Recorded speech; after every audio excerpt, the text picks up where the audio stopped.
നാസ്തികതയുടെ തെരുവ് വിചാരണ എന്ന് ഇസ്ലാമിനെതിരെയുള്ള അല്ലെങ്കിൽ ഇസ്ലാം മത പ്രബോധന രംഗത്ത് ഇസ്ലാമികേതരമായ സമൂഹങ്ങളെ മുഴുവൻ ഇസ്ലാമിലേക്കും അതേപോലെ തന്നെ ഇസ്ലാമിലെ തന്നെ ഇതര ഇതര ഗ്രൂപ്പുകളെ, പ്രത്യേകിച്ച് സുന്നി ജമാഅത്ത് തുടങ്ങിയിട്ടുള്ള വിഭാഗങ്ങളെയൊക്കെ യഥാർത്ഥ തൗഹീദ് എന്ന വഹാബിയൻ ആശയത്തിലേക്കും ഒക്കെ ഇസ്ലാഹിയത്ത് നടത്താനും ഇതര മതവിഭാഗങ്ങളെ ദഅവത്ത് നടത്തി ഇസ്ലാമിലേക്ക് ആകർഷിക്കാനും വേണ്ടി തുടങ്ങിയ ഒരു കലാപരിപാടി സ്നേഹസംവാദം എന്ന് പറയുന്ന എം അക്ബർ സാഹിബിന്റെ നേതൃത്വത്തിലുള്ള ഒരു കലാപരിപാടി. അതിന്റെ വളരെ എന്താ പറയാ ശക്തമായ 1-2 പതിറ്റാണ്ട് കാലത്ത് ജൈത്രയാത്ര അവസാനിപ്പിച്ചുകൊണ്ട് നിച്ച് ഓഫ് ട്രൂത്തും പൂട്ടി മടയിലോട്ട് തിരിച്ചു കയറുന്ന വേളയിലാണ് നമ്മൾ അതൊക്കെ എടുത്ത് ഈഗോ ഹേർട്ട് ചെയ്ത് ആകെ പ്രശ്നമായി ഇപ്പൊ വീണ്ടും രംഗത്തിറങ്ങിയിട്ടുള്ളത്. മതപ്രബോധനം ഒക്കെ ഉപേക്ഷിച്ചു. മതപ്രബോധനവും ഇസ്ലാഹിയത്തും ഒക്കെ വിട്ട് ഇസ്ലാമിനകത്ത് നിന്ന് ഇപ്പോൾ പുതിയ തലമുറയിലുള്ള കുട്ടികൾ ഇസ്ലാമിലുള്ള താല്പര്യം കുറഞ്ഞു വരികയും ഇസ്ലാമിൽ ചോദ്യം ഉന്നയിക്കുകയും ഇസ്ലാം ഉപേക്ഷിച്ച് പുറത്തു പോവുകയും ചെയ്യുന്നു എന്ന ഒരു പ്രശ്നം. ആ പ്രശ്നത്തെ എങ്ങനെ അഡ്രസ് ചെയ്യാം എന്നതിന് വേണ്ടി ചില പരിശ്രമങ്ങളൊക്കെ നടത്തി. അതൊക്കെ പരാജയം അടഞ്ഞതിന് ശേഷം പുതിയതായിട്ട് രംഗപ്രവേശം ചെയ്തിട്ടുള്ള അല്ലെങ്കിൽ പുതിയതായിട്ട് കണ്ടെത്തിയിട്ടുള്ള ഒരു സൂത്രമാണ് ഇസ്ലാം മത നിരാസം അല്ലെങ്കിൽ ഇസ്ലാം മത വിമർശനം ഈസ് ഈക്വൽ ടു നവനാസ്തികത ഈസ് ഈക്വൽ ടു പ്രശ്നക്കാർ. ഇങ്ങനെ ഒരു നരേഷൻ ഉണ്ടാക്കി ആ നരേഷനെ തെരുവിൽ വിചാരണ ചെയ്യുക എന്ന ഒരു കലാപരിപാടിയാണ്. ഇരുട്ടുകൊണ്ട് ഓട്ടയടക്കുക എന്ന് നമ്മൾ നാട്ടിൽ പറയുന്ന ഒരു കലാപരിപാടിയാണ് എം അക്ബർ സാഹിബും കൂട്ടരും ചെയ്തുകൊണ്ടിരിക്കുന്നത്. ഏതായാലും ആ കലാപരിപാടി തുടങ്ങിയിട്ട് കുറച്ച് ദിവസമായി. അവിടെ പ്രധാനമായിട്ടുള്ള കാര്യം എവിഡൻസ് എന്ന് മലയാളവും ഇംഗ്ലീഷും കൂടി മിക്സ് ചെയ്ത് എഴുതിയിട്ട് വളരെ രസകരമായിട്ടുള്ള ഒരു ലോഗോ ഒക്കെ ചെയ്തിട്ട് നാസ്തികതയുടെ തെരുവ് വിചാരണ എന്ന രീതിയിൽ പരിപാടികൾ സംഘടിപ്പിക്കുകയും അവിടെ ചെന്ന് നിന്ന് നിരീശ്വരവാദികൾ അല്ലെങ്കിൽ ഇസ്ലാം മത വിമർശകർ ഒക്കെ പ്രശ്നക്കാരാണ് എന്ന് വെറുതെ പയ്യരം പറഞ്ഞുകൊണ്ടിരിക്കുകയും ചെയ്യുക എന്നതും, ഇസ്ലാമിനെതിരെ സംശയത്തിൽ നിൽക്കുന്ന ആളുകളോ അല്ലെങ്കിൽ പൊതുവിൽ ഇസ്ലാമിനെതിരെ വരുന്ന വിമർശനങ്ങളിൽ നിന്ന് ആളുകൾ കേട്ട് മനസ്സിലാക്കിയതോ ആയിട്ടുള്ള കാര്യങ്ങളും പൊതുവിൽ ഇസ്ലാമിക സമൂഹത്തിനകത്തുള്ള വിശ്വാസികൾക്ക് സാമാന്യമായിട്ടുള്ള സംശയങ്ങളൊക്കെ ചോദിക്കുമ്പോൾ അതിന് മറുപടി പറയുക എന്നതൊക്കെയാണ് കലാപരിപാടിയുടെ ആകത്തുക. അപ്പൊ അത്തരം ഒരു പരിപാടി പാലക്കാട് സംഘടിപ്പിക്കുന്നതുമായി ബന്ധപ്പെട്ട് ആലോചിച്ച സമയത്ത് നോക്കൂ, ഈ നാസ്തികതയുടെ തെരുവ് വിചാരണ നമ്മൾ ഇസ്ലാമിന്റെ തെരുവ് വിചാരണ നമ്മൾ ചെയ്യാൻ തുടങ്ങിയാൽ എങ്ങനെ ഉണ്ടാവുന്ന ഒരു ചോദ്യം ഞാൻ മുമ്പ് ചോദിച്ചിരുന്നു. അപ്പൊ അത്തരം അഗ്രസീവ് ആയിട്ടുള്ള വാദഗതികൾ ഉയർത്തിക്കൊണ്ട് അല്ലെങ്കിൽ അഗ്രസീവ് ആയിട്ടുള്ള ഒരു മനോഭാവം വളർത്തിയെടുത്തുകൊണ്ട് തെരുവിൽ വിചാരണ ചെയ്താൽ എന്തോ സംഭവിക്കും എന്ന് വിചാരിച്ചിട്ടൊക്കെയാണ് ഈ നവനാസ്തികത, അതായത് ഇസ്ലാമിനെതിരെയുള്ള ചോദ്യങ്ങളെയൊക്കെ നവനാസ്തികത എന്ന ഒരു ലേബലിലേക്ക് കൊണ്ടുകെട്ടി അത് ഇസ്ലാമോഫോബിയ ആണ് എന്ന് വരുത്തി തീർത്ത് ഇസ്ലാമോഫോബിയ പിന്നെ പ്രശ്നമാണ് എന്ന് പറയുകയും ഇസ്ലാമോഫോബിയ ഉണ്ടാകുന്ന പ്രശ്നങ്ങളെ കുറിച്ചൊക്കെ പറയുക ചെയ്യാന്നുള്ളത്. ഇസ്ലാമിനെതിരെ വരുന്ന ചോദ്യങ്ങളും ഇസ്ലാമിനെതിരെ വരുന്ന വിമർശനങ്ങളിൽ നിന്ന് ശ്രദ്ധ തിരിച്ചുവിടാനും ചോദ്യം ചോദിക്കുന്നവരും അതേപോലെ തന്നെ സംശയം ഉന്നയിക്കുന്നവരൊക്കെ ഈ പറഞ്ഞ നവനാസ്തികത, അതല്ലെങ്കിൽ നിരീശ്വരവാദം, അതല്ലെങ്കിൽ ഇസ്ലാം വിരുദ്ധത, ഇസ്ലാം വെറുപ്പ്, ഇസ്ലാമോഫോബിയ, അതുവഴി ഫാസിസം എന്ന് തുടങ്ങിയിട്ടുള്ള ആശയത്തിലേക്ക് ആകൃഷ്ടരായവരാണ് എന്ന് കുറ്റപ്പെടുത്തിക്കൊണ്ട് അവിടെ ചോദ്യങ്ങളെയും സംശയങ്ങളെയും അടിച്ചമർത്താനുള്ള ഒരു ശ്രമം കൂടിയാണ് ഇവർ നടത്തിക്കൊണ്ടിരിക്കുന്ന കലാപരിപാടി. എന്തായാലും പാലക്കാട് ജില്ലയിലെ ISMുമായി ബന്ധപ്പെട്ട ആളുകൾ ഇങ്ങനെ ഒരു പരിപാടി നാസ്തികതയുടെ തെരുവ് വിചാരണ എന്ന വിഷയം ഒരു ചർച്ചയ്ക്ക് വന്നപ്പോൾ തന്നെ അവർക്ക് രണ്ടാമൊന്നും ആലോചിക്കേണ്ടി വന്നില്ല, അത് മണ്ണാർക്കാട് തന്നെ എന്ന് തീരുമാനിച്ചു. ഇത്തരത്തിലൊരു പ്രോഗ്രാം മണ്ണാർക്കാട് തന്നെ വെക്കണമെന്ന് ജില്ലാ കമ്മിറ്റിയും മണ്ണാർക്കാട് മണ്ഡലം കമ്മിറ്റിയും തീരുമാനിച്ചതാണ്. അതെ, പാലക്കാട് ഇസ്ലാം മത വിമർശകർക്കെതിരെയുള്ള ഒരു പരിപാടി വെക്കുമ്പോൾ മണ്ണാർക്കാടിനെ കവിഞ്ഞൊരു ചോയ്സ് വേറെ ഇല്ല. അതാരെയും കുറ്റമല്ല, അത് സ്വാഭാവികമാണ്. അതിലെന്തായാലും എനിക്ക് ആ കാര്യത്തിൽ അവരോടൊക്കെ നന്ദിയുണ്ട്. അപ്പൊ എന്തായാലും മണ്ണാർക്കാടിന്റെ ഖ്യാതി വാനോളം ഉയരട്ടെ എന്ന് തന്നെയാണ് ആ കാര്യത്തിൽ പറയാനുള്ളത്. എല്ലാ പരിപാടികളും മണ്ണാർക്കാട് നടക്കട്ടെ. മണ്ണാർക്കാടും പരിസരത്തുള്ള ചില ആളുകൾക്ക് ഒരു സംശയമുണ്ട്, ഇവിടെ പരിപാടി നടക്കുവോ, സംവാദം നടക്കുവോ എന്നൊക്കെ. അപ്പൊ എല്ലാ പരിപാടികളും മണ്ണാർക്കാടും പരിസരങ്ങളുമായിട്ട് ഉണ്ടാവട്ടെ. ആളുകളുടെ ഇടയിൽ ചോദ്യവും അതിന്റെ ഉത്തരങ്ങളൊക്കെ ഉണ്ടാവട്ടെ. വളരെ നല്ല രീതിയിൽ പരിപാടികൾ മുന്നോട്ട് പോട്ടെ. അൽഹംദുലില്ലാ, നല്ല ഒരു എഫക്റ്റാണ് ഇത്തരത്തിലുള്ള പ്രോഗ്രാം മൂലം ഉണ്ടാകുന്നത്. പ്രത്യേകിച്ച് യുവാക്കളിൽ ഇത്തരത്തിലുള്ള ചിന്തകൾ കയറിക്കൂടി തുടങ്ങിയിരിക്കുന്നു. ആധുനിക ജീവിതത്തിൻ്റെ ഈ തരത്തിലുള്ള പൊള്ളത്തരങ്ങളുള്ള വാദങ്ങൾ പല കോണുകളിൽ നിന്നും സോഷ്യൽ മീഡിയയിലൂടെയൊക്കെ ലഭിക്കുന്ന സമയത്ത് നമ്മുടെ യുവാക്കളും അതുപോലെ ടീനേജ് പ്രായത്തിലുള്ള കുട്ടികളൊക്കെ കൂടുതൽ അതിലേക്ക് ആകർഷിക്കാൻ സാധ്യതയുള്ള ഒരു സമയത്താണ് നമ്മൾ ഇത്തരത്തിലുള്ള കാര്യത്തെക്കുറിച്ച് കൃത്യമായി തെളിവ് സഹിതം ശാസ്ത്രത്തിൻ്റെ തെളിവോടുകൂടി ഇത്തരത്തിലുള്ള പ്രോഗ്രാമുകൾ നടത്തിക്കൊണ്ടിരിക്കുന്നത്. അക്ബർ സാഹിബിനെ വേദിയിൽ ഇരുത്തിയിട്ട് അദ്ദേഹം കൊടുത്ത ഒരു അവാർഡായിട്ട് ഞാൻ അതിനെ പരിഗണിക്കുകയാണ്. ഇത്തരം കലാപരിപാടികൾ അത് വലിയ ഗുണം ചെയ്യുന്നുണ്ട്. കാരണം ഒരുപാട് ആളുകൾ ഈ തരത്തിലുള്ള ചിന്തയിലേക്ക്, അതായത് ഇസ്ലാം മത വിമർശന ചിന്തയിലേക്ക്, യുദ്ധത്തിന്റെ ചിന്തയിലേക്ക്, ഇസ്ലാമിനെ കുറിച്ചുള്ള സംശയങ്ങൾ ചോദിക്കുന്നതിലേക്ക്, ഇസ്ലാം വിട്ടുപേക്ഷിച്ച് പുറത്തു പോകുന്നതിലേക്കൊക്കെ ഈ പരിപാടി വലിയ സംഭാവനകൾ ചെയ്തിട്ടുണ്ട് എന്നാണ് അദ്ദേഹം അബദ്ധത്തിലാണെങ്കിലും പറഞ്ഞു പോയത്. അദ്ദേഹം ഉദ്ദേശിച്ചത് വേറെയാണ്, പക്ഷെ സത്യത്തിൽ പറഞ്ഞത് ഇങ്ങനെയാണ്. നമ്മൾ വേറെ എത്രയൊക്കെ ശ്രമിച്ചാലും ചിലപ്പോൾ നാക്കറിയാതെ സത്യം പറഞ്ഞു പോകും. അക്ബർ സാഹിബിന്റെ സ്നേഹ സംവാദമാണ് കേരളത്തിൽ ഏറ്റവും കൂടുതൽ എക്സ് മുസ്ലിങ്ങളെ സൃഷ്ടിച്ചത് എന്ന കാര്യത്തിൽ എനിക്ക് സംശയമില്ല. അതും കഴിഞ്ഞ് എക്സ് മുസ്ലിങ്ങളുമായിട്ട് നടത്തിയിട്ടുള്ള സംവാദങ്ങൾ അതിന്റെ ആക്കം കൂട്ടി. അപ്പൊ അതുകൊണ്ട് അത്തരം കലാപരിപാടികൾ, പിന്നെ അതിന്റെ വിശദീകരണ യോഗങ്ങൾ, പുസ്തകങ്ങൾ തുടങ്ങിയിട്ടുള്ള പരിപാടികളൊക്കെ വേറെയും. അപ്പൊ അക്ബർ സാഹിബിന് ഈ കേരളത്തിലെ ഇസ്ലാം മത വിരുദ്ധ വിഭാഗം ഉയർത്തെഴുന്നേറ്റ് വരുന്നതിൽ കേരളത്തിലുള്ള ക്രിസ്തീയ വിഭാഗത്തിൽ നിന്ന് ഒരു ഒരു പിന്നെ എന്താ പറയാ തീവ്ര ഇസ്ലാം വിരുദ്ധ വിഭാഗം ഉണ്ടായി വരുന്നതിലൊക്കെ അക്ബർ സാഹിബിന്റെ സേവനം എന്ന് പറഞ്ഞാൽ വലിയതാണ്. അത് നമ്മൾ കേരളത്തിലെ ക്രിസ്ത്യൻ മുസ്ലിം സൗഹാർദ്ദം തകർക്കുന്നതിൽ ഏറ്റവും നിർണായകമായിട്ടുള്ള പങ്കുവഹിച്ചിട്ടുള്ള ആള് എം എക്ബർ ആണെന്നുള്ള കാര്യത്തിൽ ആർക്കും സംശയം ഉണ്ടാവില്ല. അത് നമ്മൾ മാത്രം പറയുന്നതല്ല, ഇസ്ലാം മതത്തിനകത്ത് തന്നെയുള്ള മറ്റു സംഘടനകളും മതസമുദായ വിഭാഗത്തിലുള്ള മതസംഘടനകളും സമസ്തകളൊക്കെ അഭിപ്രായം പറഞ്ഞിട്ടുണ്ട്. അപ്പൊ എന്തായാലും അത് അക്ബറിനെ വേദിയിൽ ഇരുത്തിക്കൊണ്ട് തന്നെ ഇത്തരം പരിപാടികളിലൂടെ ഒരുപാട് ആളുകൾ ഇത്തരം ആശയങ്ങളിലേക്ക് ആകൃഷ്ടരായി പോകുന്ന ഒരു കാലഘട്ടത്തിലാണ് നമ്മൾ ഈ പരിപാടി സംഘടിപ്പിക്കുന്നതെന്ന് പറയുന്നത് വളരെ സത്യസന്ധമായിട്ടുള്ള കാര്യമാണ്.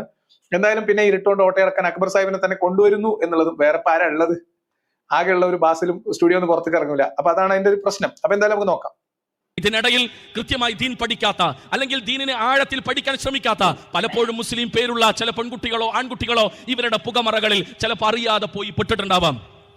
അവരെ നമുക്ക് നഷ്ടപ്പെട്ടുകൂടാ, ആ മക്കളെ നമുക്ക് നഷ്ടപ്പെട്ടുകൂടാ. അതെ, തിരിച്ചറിവ് വളരെ വൈകിയാണെങ്കിലും നല്ലതാണ്. ഏതെങ്കിലും ഒരാള് ഏതെങ്കിലും മതത്തിന്റെ കാര്യത്തിൽ സംശയം ചോദിക്കുമ്പോൾ, മതത്തെ വിമർശിക്കുമ്പോൾ, മതത്തിൽ വിശ്വാസം നഷ്ടപ്പെടുമ്പോൾ അവന്റെ എന്താ പറയാ കുടുക്കയും പാട്ടയും ബെഡും തലേണയൊക്കെ എടുത്ത് വീടിന്റെ വളപ്പിന് പുറത്തെറിഞ്ഞ് കടക്കട പുറത്ത് ഇനി മേലാൽ ഈ വളപ്പിൽ കാല് കുത്തരുത് എന്ന് പറഞ്ഞിട്ട് പടിയടച്ച് പിണ്ടം വെക്കുകയും, ആളുകൾ മരിച്ചാലും കല്യാണം നടക്കുമ്പോഴും ഒരു സന്തോഷത്തിലും അല്ലെങ്കിൽ ഒരു ദുഃഖത്തിലും ഒന്നും പരസ്പരം സഹകരിക്കാത്ത അന്യഗ്രഹ ജീവികളായി മാറ്റി നിർത്തുന്ന അങ്ങേയറ്റം മനുഷ്യത്വരഹിതമായ ഭീരുത്വപരമായിട്ടുള്ള നടപടി നമുക്ക് ഇനി അവസാനിപ്പിക്കണം എന്നാണ് ഇദ്ദേഹം പറയുന്നത്. അതായത് നമ്മളെ കുട്ടികളെ നമുക്ക് നഷ്ടപ്പെട്ടു പോകൂടാ. നോക്കൂ, ഇതിൽ ഏതെങ്കിലും ഒരു ആശയത്തിലോ ആദർശത്തിലോ ഒരാള് ആകൃഷ്ടനാകുമ്പോൾ അത് അയാളുടെ വൈകല്യമായിട്ടാണ് ഇദ്ദേഹം പറയുന്നത്. ഇപ്പോൾ ഒരാൾ മതവിമർശനം നടത്തുന്നു, ആ മതവിമർശനം കേട്ടിട്ട് ആ മതവിമർശകന്റെ വാദഗതികളിൽ ചില ശരികൾ ഉണ്ടല്ലോ എന്നൊരാൾക്ക് തോന്നിയാൽ അത് ഈ കേൾക്കുന്ന ആളുടെ വൈകല്യമായിട്ടാണ് ഇദ്ദേഹം ചതിയിൽപ്പെട്ടു പോകാന്ന് പറഞ്ഞത്.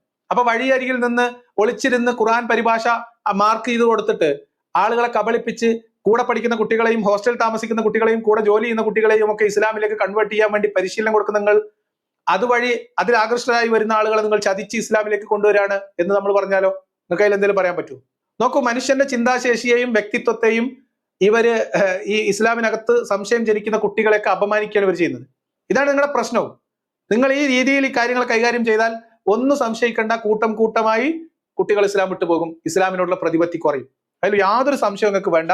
നിങ്ങൾ ഈ നിലപാടാണ് സ്വീകരിക്കുന്നതെങ്കിൽ ഇസ്ലാമിന്റെ അന്ത്യം നിങ്ങളുടെയൊക്കെ കൈകൊണ്ട് തെരുവിൽ തന്നെ ആയിരിക്കും എന്നാണ് ആ കാര്യത്തിൽ പറയാനുള്ളത്.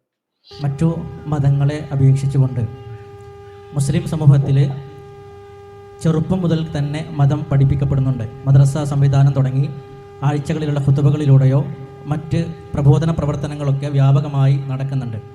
എന്നിട്ടും എന്തുകൊണ്ടാണ് കമ്പാരിറ്റീവ്ലി മറ്റു മതങ്ങളെ അപേക്ഷിച്ചുകൊണ്ട് മുസ്ലിം സമൂഹത്തിൽ നിന്ന് കൂടുതൽ ആളുകൾ ഈ മതവിദ്വേഷത്തിലേക്കും നാസ്തികതയിലേക്കും പോകുന്നത് എന്തുകൊണ്ടാണ്?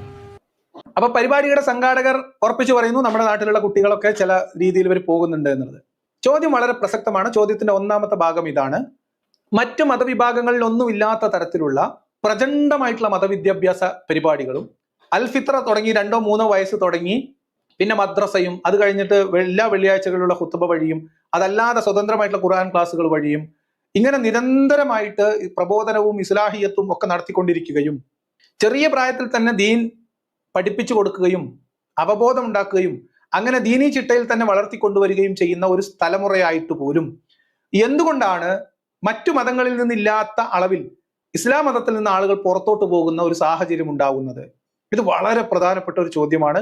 മുസ്ലിം പണ്ഡിത നേതൃത്വം കൃത്യമായിട്ട് ഉത്തരവാദിത്തം ഏറ്റെടുക്കുകയും മറുപടി പറയുകയും ചെയ്യേണ്ട ഒരു വളരെ പ്രധാനപ്പെട്ട ഒരു ചോദ്യമാണ്. ചോദ്യം ചോദിച്ചത് എൻ്റെ ഒരു സുഹൃത്താണ്, എനിക്കറിയാവുന്ന ആളാണ്.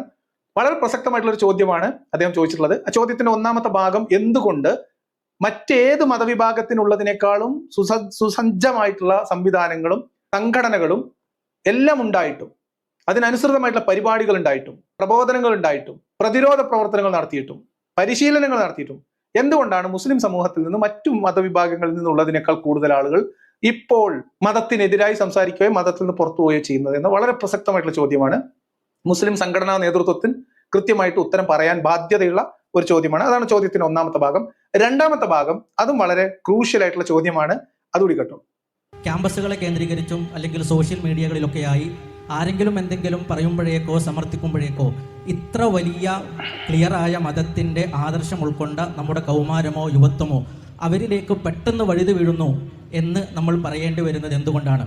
നമ്മുടെ ആശയങ്ങൾക്കേക്കാൾ അവർ സമർത്ഥിക്കുന്ന വാദങ്ങൾക്ക് മികവുള്ളത് കൊണ്ടാണോ? അതല്ല ഇസ്ലാമിൻ്റെ യഥാർത്ഥമായ ആശയത്തെ നമ്മുടെ മക്കളിലേക്ക്, കൗമാരമാവട്ടെ യുവത്വമാവട്ടെ, അവരുടെ മക്കളിലേക്ക് പറഞ്ഞു കൊടുക്കുന്നതിൽ നമ്മുടെ പണ്ഡിതന്മാർക്ക് വീഴ്ച സംഭവിക്കുന്നത് കൊണ്ടാണോ? ലളിതമായിട്ടുള്ള ചോദ്യമാണ്. ഇസ്ലാമിന്റെ പോരായ്മയും അല്ലെങ്കിൽ പണ്ഡിതന്മാരുടെ പോരായ്മയാണോ, അതോ എക്സ് മുസ്ലിങ്ങളുടെ ഇസ്ലാം വിമർശകരുടെ മേന്മയോ അവരുടെ ആശയത്തിന്റെ മേന്മയോ ആണോ? ഇതാണ് ചോദ്യം. ഉസ്താദ്മാരുടെ പോരായ്മയോ ഇസ്ലാമിന്റെ കുറവോ ആണോ, എക്സ് മുസ്ലിങ്ങൾ മുന്നോട്ട് വെക്കുന്ന അല്ലെങ്കിൽ മതവിമർശകർ മുന്നോട്ട് വെക്കുന്ന ആശയങ്ങളുടെ മികവോ ആ പ്രവർത്തനം നടത്തുന്ന ആളുകളുടെ മികവോ, ഇതേതെങ്കിലും ആണോ? ഇതാണ് ചോദ്യം. ഈ ചോദ്യം കുറച്ചുകൂടി ഷാർപ്പായിട്ടുള്ള ചോദ്യമാണ്. അക്ബർ സാഹിബിന് ഒരു കാരണവശാൽ ഉത്തരം പറയാൻ കഴിയില്ല എന്ന് നമുക്ക് പൂർണ്ണമായ ഉറപ്പുള്ള കാര്യമാണ്.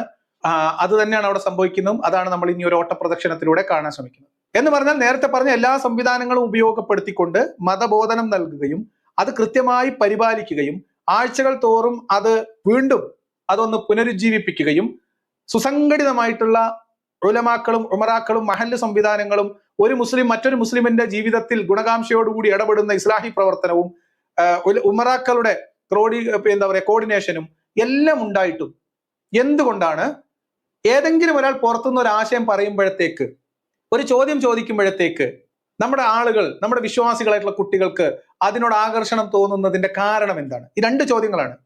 കാരണം ഇവര് പഠിപ്പിക്കുന്ന കാര്യങ്ങൾ വളരെ ചെറിയ പ്രായം തൊട്ട് പഠിപ്പിക്കുന്നതാണ്. അങ്ങനെ പഠിപ്പിച്ചുണ്ടാക്കിയ കാര്യം 10, 20, 25 വയസ്സ് വരെ ഒരു ഡിസ്റ്റർബൻസും ഇല്ലാതെ മതം മാത്രം പഠിച്ച് പരിശീലിച്ചു വന്ന കുട്ടികൾ പുറത്തുനിന്ന് ഒരു ചോദ്യം എറിയുമ്പോഴത്തേക്ക്, ആരെങ്കിലും ഒരു വിമർശനം ഉന്നയിക്കുമ്പോഴത്തേക്ക് അതിൽ ആകൃഷ്ടരായി പോകുന്നു എങ്കിൽ അതിന്റെ പിഴവ് എവിടെയാണ് തകരാറ്? ആ ചോദ്യം അഡ്രസ് ചെയ്യണം, അതിന് പരിഹാരം നിർദ്ദേശിക്കണം. ഇതായിരുന്നു അദ്ദേഹത്തിന്റെ ചോദ്യം. അദ്ദേഹത്തിന്റെ ചോദ്യത്തിനുള്ള അക്ബറിന്റെ മറുപടിയാണ്. ഇനി ഒരു ഓട്ടപ്രദക്ഷിണമാണ്, കൂടുതലൊന്നും പറയാനില്ല, ഇങ്ങനെ പറഞ്ഞുകൊണ്ടിരിക്കും. നമ്മൾ എത്രയോ തവണ പറഞ്ഞത് കേട്ടതുമാണ്. ആവശ്യമുള്ള സമയത്ത് മാത്രം എൻ്റെ അഭിപ്രായങ്ങൾ പറഞ്ഞ് നമുക്ക് കേൾക്കാം. എനിക്ക് ആദ്യമായി സൂചിപ്പിക്കാനുള്ളത് അത് വളരെ എക്സാജറേറ്റഡ് ആയിട്ടുള്ള ഒരു പ്രസ്താവനയാണ് എന്ന്. അഥവാ എല്ലാവരിൽ നിന്നും വ്യത്യസ്ത സമൂഹങ്ങളെ എടുത്തുകൊണ്ട് പഠനവിധേയമാക്കിയാൽ കേരളത്തിലാണെങ്കിലും ഇന്ത്യയിലാണെങ്കിലും ലോകാടിസ്ഥാനത്തിലാണെങ്കിലുമെല്ലാം എല്ലാ മതസമൂഹങ്ങളിൽ നിന്നും നാസ്തികർ ഉണ്ടാകുന്നുണ്ട്, ഉണ്ടായിക്കൊണ്ടിരുന്നിട്ടുണ്ട്, ഉണ്ടായിക്കൊണ്ടിരിക്കുകയും ചെയ്യും. രണ്ട് തെളിവുകൾ നിരത്തിക്കൊണ്ട് ഇത് തെറ്റാണെന്ന് നമുക്ക് പറയാൻ പറ്റും. ഒന്ന്, ഇത് ജനസംഖ്യാനുപാതികമായിട്ടുണ്ടാകുന്ന ഒരു സാധാരണ പ്രതിഭാസം മാത്രമാണ് എന്നും ഇസ്ലാം മതത്തിൽ നിന്ന് ഇപ്പോൾ പ്രത്യേകമായിട്ട് കൂടുതൽ ആളുകൾ ഇസ്ലാം മതം ഉപേക്ഷിച്ച് പുറത്തു വരുന്ന അവസ്ഥ എന്ന് പറയുന്നത് ഒരു എക്സാഗ്രേറ്റഡ് ആയിട്ടുള്ള കണക്കാണ്. അതൊരു എന്താ പറയാ, അതിഭാവുകത്വം കലർത്തി പറയുന്ന ഒരു സ്റ്റേറ്റ്മെന്റ് മാത്രമാണ് എന്ന് അക്ബർ സാഹിബ് സാഹചര്യത്തെ നിഷേധിക്കാൻ, ഒരു യാഥാർത്ഥ്യത്തെ കണ്ണടച്ച് നിഷേധിക്കാൻ ശ്രമിക്കുകയാണ്. അതല്ല വസ്തുത. രണ്ട് കാരണങ്ങൾ കൊണ്ട്. ഒന്ന്, ലോകമാകെ ഇസ്ലാമാണ് വളരുന്നത് എന്നും ഇസ്ലാമിലേക്ക് ആളുകൾ ഒഴുകിക്കൊണ്ടിരിക്കുകയാണ് എന്നും പറയുന്ന ആ സമയത്ത് അതിന്റെ വസ്തുത വേറെയാണ്. അതിനുവേണ്ടി ഇവരെടുക്കാറുള്ള പ്യൂ റിസർച്ച് സെന്ററിന്റെ തന്നെ കണക്കിൽ ഇന്ത്യയിൽ ഏറ്റവും കൂടുതൽ ആളുകൾ മതം ഉപേക്ഷിക്കുന്നത് ഇസ്ലാമിൽ നിന്നാണ് എന്നുള്ളത് കണക്കാണ്. എന്ന് മാത്രമല്ല 2011 കണക്കിൽ പോലും പൊതു ജനസംഖ്യ അതിന്റെ കണക്കിൽ നിന്ന് വ്യത്യസ്തമായി ഈശ്വര നിഷേധമോ ദൈവനിഷേധമോ ദൈവത്തെക്കുറിച്ചുള്ള അവ്യക്തതയോ പ്രകടിപ്പിക്കുന്ന ആളുകളിൽ കൂടുതൽ പേർ മറ്റു സമുദായങ്ങൾ, ഇപ്പൊ ഹിന്ദു ക്രിസ്ത്യൻ സമുദായങ്ങളൊക്കെ 2-3% ഇസ്ലാമിൽ അത് 6% എന്ന് ഇതേ പ്യൂ റിസർച്ച് സെന്ററിന്റെ കണക്ക് വേറെയുണ്ട്. ഏറ്റവും ലേറ്റസ്റ്റ് ആയിട്ടുള്ള പഠനം അനുസരിച്ച് ഇന്ത്യ രാജ്യത്തുള്ള മുസ്ലിങ്ങളിലെ 15 മുതൽ 16% വരെ ആളുകൾ കൃത്യമായ ഒരു ദൈവവിശ്വാസം പ്രകടിപ്പിക്കാത്തവരായിട്ടാണ് പുതിയ കണക്ക്. അതായത് ദൈവനിഷേധത്തിന്റെയോ സംശയത്തിന്റെയോ അവസ്ഥ മുസ്ലിം സമൂഹത്തിൽ കൂടി വരുന്നു എന്നുള്ളത് കണക്കാണ്. ഇന്റർനാഷണൽ സമൂഹത്തിലും അത് തന്നെയാണ് കണക്ക്. അപ്പൊ അക്ബർ സാഹിബ് ഇവിടെ പറഞ്ഞ കണക്ക് അടിസ്ഥാനപരമായി തെറ്റാണ്. മറ്റു മതവിഭാഗങ്ങളിൽ നിന്നുള്ളതിന് സമാനമായോ അതിൽ കൂടുതലോ അളവിൽ ഇസ്ലാമിൽ നിന്ന് ആളുകൾ പുറത്തോട്ട് പോകുന്നു, ഇസ്ലാമിനെ വിമർശിക്കുന്നു, അല്ലെങ്കിൽ ഇസ്ലാമിനകത്ത് നിന്ന് തന്നെ സംസ്കരണം അല്ലെങ്കിൽ നവീകരണത്തിന് വേണ്ടി മുറവിളി കൂട്ടുന്നു എന്ന് പറഞ്ഞാൽ അതൊക്കെ ഇവരുടെ കണക്കിൽ, അഹ്ലു സുന്നയുടെ കണക്കിൽ മതവിരുദ്ധ പ്രവർത്തനമായിട്ട് തന്നെ പരിഗണിക്കണം. അപ്പൊ അതുകൊണ്ട് അത് വളരെ ശക്തമാണ് എന്നുള്ളത് ഒരു വസ്തുതയാണ്. അത് അക്ബർ സാഹിബ് അത് വെറുതെ പറയുകയാണെന്നുകൊണ്ട് കാര്യമില്ല. രണ്ടാമത്തെ ഒരു പ്രശ്നം, മറ്റെല്ലാ മതങ്ങളെയും പോലെ തന്നെ ഇസ്ലാമും എന്ന് പറയുന്നതിൽ വേറൊരു അപകടമുണ്ട്. ഇസ്ലാമിന് പ്രത്യേകിച്ച് മേന്മയൊന്നുമില്ല എന്നുള്ള കുറ്റസമ്മതമാണ്. അപ്പൊ അതെന്തായാലും നമ്മൾ വിട്ടു. ബാക്കി മുസ്ലിം സമൂഹത്തിൽ ഇന്ന് മുസ്ലിം സമൂഹത്തിൽ നിന്ന് നാസ്തിക വിഭാഗത്തിലേക്ക് കടന്നു ചെല്ലുന്ന ആളുകളെ ഇന്ന് പ്രത്യേകമായ രൂപത്തിൽ മെഗാഫോണുകളായി ഉപയോഗപ്പെടുത്തി ഇസ്ലാമോഫോബിയയും ഇസ്ലാം വെറുപ്പും വളർത്താനായി ഉള്ള ഒരു സാമൂഹിക സാഹചര്യം ഉള്ളതുകൊണ്ട് അത്തരം പേരുകൾ നമ്മൾ കൂടുതലായി കേൾക്കുന്നു എന്ന് മാത്രമേ ഉള്ളൂ. തീർച്ചയായും എല്ലാവരിൽ നിന്നും, അത് ജനസംഖ്യാടിസ്ഥാനത്തിലെടുത്താൽ എല്ലാ വിഭാഗങ്ങളിൽ നിന്നും ആ ജനസംഖ്യയുടെ ഒരു അനുപാതത്തിന് അനുക്രമമായിക്കൊണ്ട് തന്നെ നാസ്തികർക്ക് സ്വാധീനിക്കാൻ കഴിയുന്നുണ്ട്. അതിനും ഒരു പെശകുണ്ട്. കാരണം മറ്റു മതങ്ങളിൽ നിന്ന് മതം ഉപേക്ഷിച്ച് പുറത്തു പോകുക എന്നതുപോലെ വളരെ സ്മൂത്ത് ആയിട്ടുള്ള ഒരു പ്രോസസ് അല്ല ഇസ്ലാമിൽ നിന്ന് ആളുകൾ പുറത്തു പോകുക. അപ്പൊ മറ്റു മതങ്ങളിലൊക്കെ സർവ്വസാധാരണമായിട്ട് കണ്ടുവരുന്നത് പോലെ ആളുകൾ മതം ഉപേക്ഷിക്കുന്നത് പോലെ തന്നെ ഇസ്ലാമിലും അങ്ങനെ ഒരു അവസ്ഥ ഉണ്ടെന്ന് പറഞ്ഞാൽ അത് ഇസ്ലാമിന്റെ അവസ്ഥ അതീവ ഗുരുതരമായിട്ടുള്ള ഒരു നിലയിൽ എത്തിയിട്ടുണ്ട് എന്നതിന്റെ കൂടി തെളിവാണ്. കാരണം നമുക്കൊരു 20-25 കൊല്ലം മുൻപ് ഒരു വ്യക്തിക്ക് അവനവന്റെ മതവിശ്വാസം നഷ്ടപ്പെട്ടു എങ്കിൽ അത് തുറന്നു പറയാനോ എനിക്ക് വിശ്വാസമില്ല എന്ന് പ്രകടിപ്പിച്ച് ജീവിക്കാനോ കഴിയില്ല. എങ്ങനെ 20 കൊല്ലം മുമ്പിലോട്ട് പോകുന്നത്? ഇന്ന് പോലും ഈ നമ്മളിപ്പോ സംസാരിക്കുന്ന അവസ്ഥയിൽ പോലും പുറത്തുള്ള മുർത്തദ്ദുകളെക്കാൾ, പ്രഖ്യാപിത എക്സ് മുസ്ലിങ്ങളെക്കാൾ ഒരു 15, 20 അല്ലെങ്കിൽ ഒരു 30, 40 ഇരട്ടി അധികം ആളുകൾ അപ്രഖ്യാപിതമായി ഇസ്ലാം മതത്തിലുള്ള വിശ്വാസമില്ലെങ്കിലും വിശ്വാസികളെ പോലെ അഭിനയിച്ച് വിശ്വാസത്തിന്റെ ഭാഗമായി ജീവിച്ചു പോകുന്നുണ്ട്. കാരണം അവർ വലിയ രീതിയിലുള്ള ഭയപ്പാടിലാണ് ജീവിച്ചു പോകുന്നത്. ഉലമാക്കളും ഉമറാക്കളും ഉമ്മത്തും ചേർന്ന് അവരെ ജീവിതം വഴിമുട്ടിക്കും, ജീവിതം താറുമാറാക്കും, കോഞ്ഞാട്ടയാക്കും എന്ന് പേടിയുള്ളത് കൊണ്ടും ഉറ്റവരും ഉടയവരും ഒക്കെ രക്തബന്ധം പോലും മതവിശ്വാസത്തിന്റെ ഭാഗമായി മാത്രം നിർണയിക്കുന്ന മതത്തിന്റെ ഒരു പ്രശ്നം, അതിനെ ഭയപ്പെട്ടുകൊണ്ട് അവർ അവിശ്വാസത്തെയോ സംശയത്തെയോ മറച്ചു പിടിച്ച് വിശ്വാസികളെ പോലെ അഭിനയിച്ച് ആ സമൂഹത്തിന്റെ ഭാഗമായി മുന്നോട്ട് ജീവിച്ചു പോകുന്ന 10,000-കണക്കിന് ലക്ഷക്കണക്കിന് മനുഷ്യർ കേരളത്തിലും ഇന്ത്യയിലും ഉണ്ട് എന്നുള്ളതാണ് വസ്തുത. അപ്പൊ അതിൽ നിന്ന് പോലും ആളുകൾ പരസ്യമായിട്ട് ദൈവനിഷേധവും മതനിരാസവും ഒക്കെ പ്രഖ്യാപിച്ച് പുറത്തു വരുന്നു. അത് മറ്റു മതങ്ങളിലുള്ളത് പോലെ എന്താ പറയാ തത്തുല്യമായ തോതിലാണ് എന്നൊക്കെ ആനുപാതികമായിട്ടാണ് എന്നൊക്കെ പറഞ്ഞാൽ പോലും അത് ഇസ്ലാമിനുണ്ടാക്കുന്ന കേട് വലുതാണ് എന്ന് ആ കണക്കുകളിൽ നിന്ന് തന്നെ നമുക്ക് വ്യക്തമായിട്ട് മനസ്സിലാവുന്ന കാര്യം. അപ്പൊ അതാണ് പറഞ്ഞ ഒരു പോയിന്റുകളുടെ പ്രശ്നം. ഇങ്ങനെ അക്ബർ സാഹിബിനെ പോലുള്ള ആളുകൾ യാഥാർത്ഥ്യത്തെ ഉൾക്കൊള്ളുകയും പ്രശ്നത്തിന് ശരിയായ പരിഹാരം നിർദ്ദേശിക്കുകയും ചെയ്യുന്നതിന് പകരം അങ്ങനെ ഒരു പ്രശ്നമില്ല എന്ന് പറയുകയോ അല്ലെങ്കിൽ ഉള്ള നാസ്തികരൊക്കെ അധാർമിക പ്രവർത്തനത്തിന് കള്ളുടിക്കാനും വ്യഭിചരിക്കാനും വേണ്ടി മതം വിട്ടവരാണ്, മയക്കുമരുന്ന് കച്ചവടം ചെയ്യാൻ വേണ്ടി മതം വിട്ടവരാണ് എന്ന് നുണ പറയുകയും ചെയ്യുമ്പോഴുള്ള ഒരു അപകടം ഈ ചോദ്യകർത്താവുമായി ബന്ധപ്പെടുത്തിക്കൊണ്ട് തന്നെ, ചോദ്യകർത്താവും അദ്ദേഹത്തിന്റെ പരിസരവുമായി ബന്ധപ്പെടുത്തിക്കൊണ്ട് തന്നെ ആലോചിച്ചാൽ അക്ബർ സാഹിബിന്റെ ഉത്തരം വെറും പുകയായിരുന്നു എന്ന് മനസ്സിലാവും. അപ്പൊ അത് നമ്മൾ വിശദമായിട്ട് അതിലേക്ക് പോകുന്നില്ല, ആവശ്യമെങ്കിൽ പിന്നീട് പറയാം. കാരണം ഇതിപ്പോ ഒന്നും നിർത്താൻ പോകുന്നില്ലല്ലോ. പുതിയ കാലത്ത് കൂടുതലായി സ്വാധീനിക്കുന്നത് എന്തുകൊണ്ട് എന്ന ചോദ്യത്തിനുള്ള ഉത്തരം, പുതിയ കാലത്ത് സോഷ്യൽ മീഡിയയുടെ അതിപ്രസരം വഴി അവരുടെ വെറുപ്പുൽപാദനം കൂടുതൽ ആളുകളിലേക്ക് സംപ്രേഷണം ചെയ്യാൻ കഴിയുന്നു എന്നതാണ്. എന്തുകൊണ്ട് പുതിയ കാലത്ത് നാസ്തികത വളരുന്നു എന്ന ചോദ്യത്തിനുള്ള ഉത്തരം, ചോദ്യത്തെ വക്രീകരിച്ച് വളച്ചൊടിക്കല്ലേ. ഇസ്ലാമിൽ നിന്ന് എന്തുകൊണ്ട് നിരീശ്വരവാദത്തിലേക്ക് പോകുന്നു എന്നോ എന്തുകൊണ്ട് നാസ്തികത വളരുന്നു എന്നോ അല്ല ചോദ്യം. എന്തുകൊണ്ട് മുസ്ലിം സമൂഹത്തിനകത്ത് നിന്ന് കുട്ടികൾ, നിങ്ങൾ ഇത്രയും സംഘടിതമായ മതപ്രബോധനവും മതപരിശീലനവും മതവിദ്യാഭ്യാസവും കൃത്യമായിട്ടുള്ള പരിപാലനവും ഒക്കെ നടത്തിയിട്ടും എന്തുകൊണ്ട് ആളുകളിൽ വിശ്വാസച്യുതി ഉണ്ടാകുന്നു, എന്തുകൊണ്ട് സംശയം ഉണ്ടാകുന്നു, എന്തുകൊണ്ട് വിമർശനം ഉണ്ടാകുന്നു? ഇനി മുസ്ലിം സമൂഹത്തിൽ നിന്ന് നിരീശ്വരവാദത്തിലേക്ക് പോകുന്ന ആളുകളുടെ എണ്ണം എടുത്ത് നിങ്ങൾക്ക് ഈ പ്രശ്നത്തെ ചൊരിക്കാൻ കഴിയില്ല. കാരണം അതിന്റെ എത്രയോ ഇരട്ടിയാണ് നിലവിലുള്ള വ്യവസ്ഥാപിതമായിട്ടുള്ള അഹ്ലുസുന്നത്തി വൽ ജമാഅത്തിന്റെ ആദർശങ്ങളെയും ആശയങ്ങളെയും അതിന്റെ പ്രമാണങ്ങളിലെ ചില വിഭാഗങ്ങളെയൊക്കെ തള്ളിക്കൊണ്ട് പുറത്തു പോകുന്ന, ഇസ്ലാമിന്റെ ഭാഗമായി തന്നെ നിൽക്കുന്ന ഖുർആനും മുഹമ്മദ് നബിയെയും അള്ളാഹുവിനെയും അംഗീകരിക്കുമ്പോഴും ഇസ്ലാം എന്ന് പറയുന്ന ഇപ്പോൾ എസ്റ്റാബ്ലിഷ് ചെയ്യപ്പെട്ടിട്ടുള്ള മതത്തെ പൂർണ്ണമായി അംഗീകരിക്കാത്ത അതിന്റെ കെടുതികൾ ചൂണ്ടിക്കാണിച്ചുകൊണ്ട് ഇസ്ലാമിനകത്ത് തന്നെ നവീകരണം ആവശ്യമാണ് എന്ന് പറയുന്ന അകത്തു നിന്നുള്ള നവീകരണവാദികളുണ്ട്. അവരും മുനാഫിക്കുകളും പിന്നെന്താ പറയാ സംശയത്തിൽ നിൽക്കുന്നവരും രഹസ്യമായിട്ട് രിദ്ദത്ത് മറച്ചു പിടിച്ച് മുന്നോട്ട് പോകുന്നവരും പരസ്യമായിട്ട് പ്രഖ്യാപിച്ച് വിമർശനം നടത്തുന്നവരും ഇവരുടെ എല്ലാവരുടെയും കണക്കെടുത്താൽ അത് വലിയ പ്രശ്നമാണ്. ഇനി അതൊരു വലിയ പ്രശ്നമാണ് എന്ന് ഇവർ നേരിട്ട് പറയാതെ തന്നെ അതിന്റെ തെളിവാണ് നമ്മൾ ഈ മുന്നിൽ കാണുന്നത്. നോക്കൂ, വേറെ ഏതെങ്കിലും ദൈവവിശ്വാസ വിഭാഗമോ മതവിഭാഗമോ നാസ്തികരെ തെരുവിൽ വിചാരണ ചെയ്യണം എന്ന ഒരു ആശങ്കയിൽ ഓടി നടക്കുന്നുണ്ടോ? വേറെ ആരെങ്കിലും മതവിമർശകരെയോ അതല്ലെങ്കിൽ മതം ഉപേക്ഷിക്കുന്നവരെയോ ദൈവവിശ്വാസം ഇല്ലാത്തവരെയോ ആക്ഷേപിക്കാനും അവഹേളിക്കാനും അവരെ നേരിടാനും അവരെ കായികമായി ആക്രമിക്കാനും സംഘടിതമായി പ്രവർത്തനം നടത്തുന്ന വേറെ ഏതെങ്കിലും മതവിഭാഗമുണ്ടോ? വേറെ ഏതെങ്കിലും ദൈവവിഭാഗമുണ്ടോ? എന്തുകൊണ്ടില്ല? അപ്പൊ ഈ മതനിരാസം എന്ന് പറയുന്നത്, ഇസ്ലാം എന്ന് പറയുന്നത് മുമ്പെന്തുമില്ലാത്ത ഒരു പ്രതിസന്ധിയിലൂടെ കടന്നു പോകുന്നു എന്നതിന്റെ തെളിവാണ് അക്ബർ സാഹിബ് തെരുവിലിറങ്ങിയിട്ട് നാസ്തികതയെ തെരുവ് വിചാരണ ചെയ്തുകൊണ്ട് ഇസ്ലാമിനെ രക്ഷിക്കാം എന്ന ഈ സ്വപ്നം കാണുന്ന പരിപാടി പോലും ഇസ്ലാം ചെന്ന് പതിച്ചിരിക്കുന്ന കുഴിയുടെ ആഴം വ്യക്തമാക്കുന്നത്. അതുകൊണ്ട് നമ്മൾ ഇരുട്ടുകൊണ്ട് ഓട്ടടിച്ചിട്ട് കാര്യമില്ല. അപ്പൊ പ്രശ്നമുണ്ട്. നമ്മളൊരു പ്രശ്നത്തിനുള്ള പരിഹാരം ആഗ്രഹിക്കുന്നുണ്ടെങ്കിൽ, ആത്മാർത്ഥമായിട്ട് ആഗ്രഹിക്കുന്നുണ്ടെങ്കിൽ എന്താ ചെയ്യേണ്ടത്? പ്രശ്നമുണ്ട് എന്ന് അംഗീകരിക്കുകയാണ്, പ്രശ്നത്തെ അഡ്രസ് ചെയ്യാണ്, പ്രശ്നത്തെ അനലൈസ് ചെയ്യുകയും യഥാർത്ഥ പ്രശ്നം എന്താണെന്ന് മനസ്സിലാക്കുകയും ചെയ്യാം. അതിന് പകരം പ്രശ്നമില്ല എന്ന് പറയുകയും തെറ്റായ കാരണങ്ങൾ ചൂണ്ടിക്കാണിക്കുകയും റിസൾട്ട് ഇല്ലാത്ത പരിഹാരം നിർദ്ദേശിക്കുകയും ചെയ്താൽ പ്രശ്നം കൂടുതൽ വഷളാവും. അതാണ് ഇസ്ലാമിന് കേരളത്തിൽ സംഭവിച്ചുകൊണ്ടിരിക്കുന്നത്.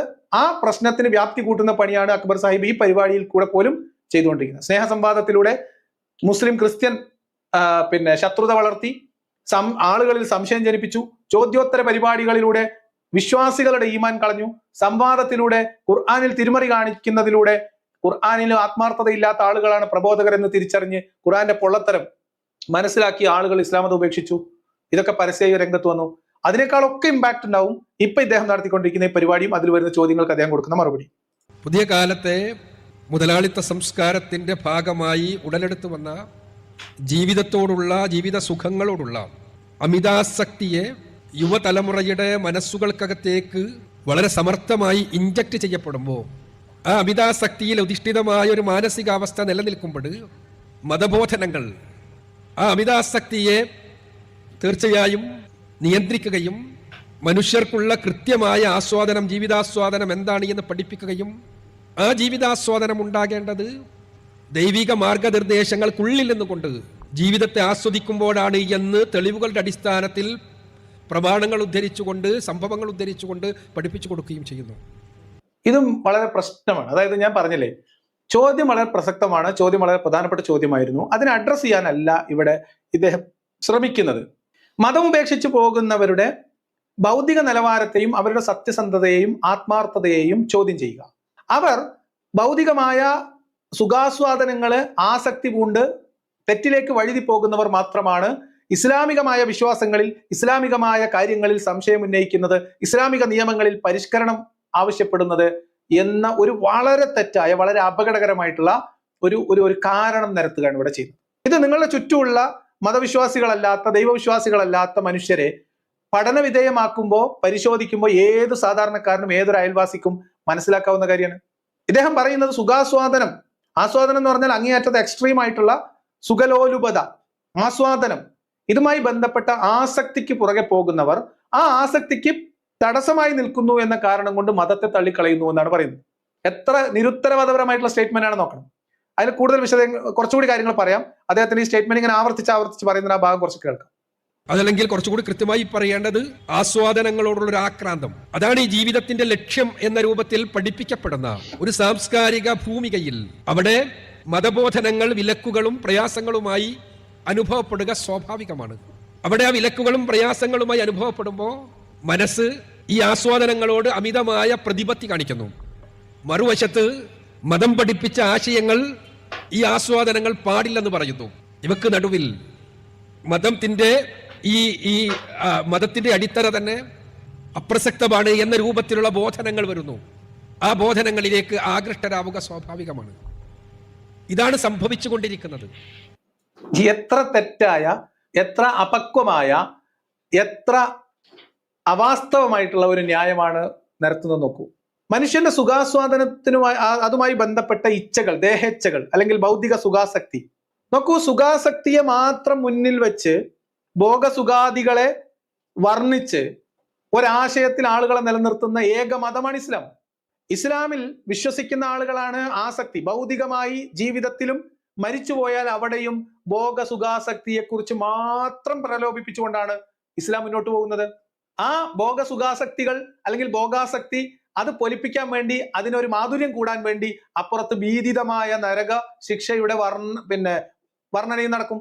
അപ്പൊ നരകം പറഞ്ഞ് പേടിപ്പിക്കുകയും സ്വർഗവും അതിലെ സുഖാസ്വാദന സംഭവങ്ങളെയും വിശദീകരിക്കുകയും അത് പറഞ്ഞ് പഴുപ്പിച്ച് വിശ്വാസികളെ പ്രലോഭിപ്പിക്കുകയും ചെയ്തുകൊണ്ട് അത് മാത്രം ലക്ഷ്യം വെച്ച് ജീവിക്കുന്ന, ഈ ആസക്തി മാത്രം ലക്ഷ്യം വെച്ച് ജീവിതത്തെ ചിട്ടപ്പെടുത്താൻ വേണ്ടി പരിശീലനം കൊടുക്കുന്ന ഒരു മതം മറ്റുള്ളവരുടെ ദൈവവിശ്വാസത്തെയോ ദൈവവിശ്വാസ രാഹിത്യത്തെയോ മതകാര്യങ്ങളിലുള്ള സംശയങ്ങളെയോ അവരുടെ സുഖാസ്വാദനത്തിനോടുള്ള പ്രതിപത്തിയിലേക്ക് ചേർത്ത് കെട്ടി അവര് വളരെ അധാർമികമായ ജീവിതം നയിക്കാൻ ആഗ്രഹിക്കുന്നവരായതുകൊണ്ട് എന്ന് പറയാണ്.